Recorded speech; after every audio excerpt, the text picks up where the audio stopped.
Welcome to Buddha TNPSC academy. இன்றைக்கி மிக முக்கியமான ஆக்ட் இதெல்லாம் பார்த்தீங்கன்னா உங்களுக்கு ரெகுலராக டிஎன்பிசி எக்ஸாமில் கேட்டுக்கிட்டே இருக்காங்க. இந்த பேஜ் எங்கே இருக்குதுன்னு பார்த்தோன்னா உங்களுக்கு 8 சிவிக்ஸ் புக்கில் இருக்குது.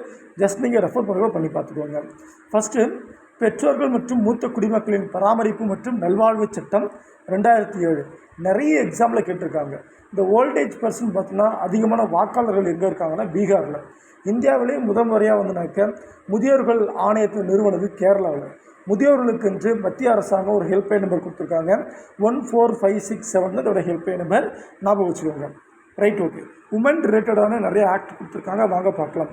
இந்து விதவை மறுமண சட்டம் 1856. இது விடோ ரீமேரேஜ் கொண்டு வந்திருப்பாங்க. அந்த தாலிக்கு தங்கம் திட்டத்தில் தர்மம்பால் அம்மையார் விதவை மறுமண திட்டம் கொண்டு வந்திருக்காங்க 1975 ஞாபகம் வச்சுக்கோங்க. இந்து திருமண சட்டம் பெண்ணோட திருமண வயது 21 மாற்றினாங்க. இந்து வாரிசு சட்டம் 1956 பெண்கள் தங்களுடைய மூதாதையர்களுடைய சொத்துக்களோட பங்கு பெறலான்னு சொல்லக்கூடியது. இது 1989 தமிழ்நாட்டில் கொண்டு வந்திருப்பாங்க, ஞாபகம் வச்சுக்கோங்க.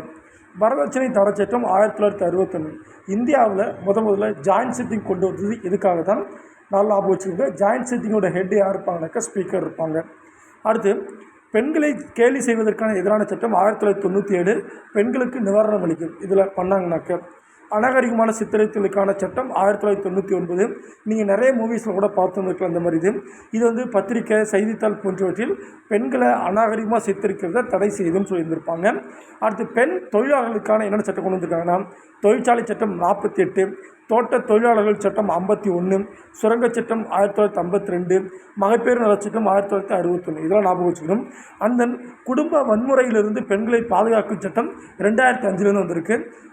மேக்ஸிமம் பார்த்தோன்னா உங்களுக்கு உமனுக்கு அகென்ஸ்டாக இந்த செக்ஷுவல் ஹராஸ்மெண்ட் எல்லாமே maximum family and out side நடக்கும்னு சொல்லியிருந்திருப்பாங்க. ஸோ இதெல்லாம் பார்த்தோன்னா ரொம்ப ரொம்ப முக்கியமான ஆக்ட்டு, ஞாபகம் வச்சுக்கோங்க. அடுத்து வரக்கூடிய ஒவ்வொரு எக்ஸாம்பிள் இது கேட்க வாய்ப்பு இருக்குது. தேங்க்யூப்பா.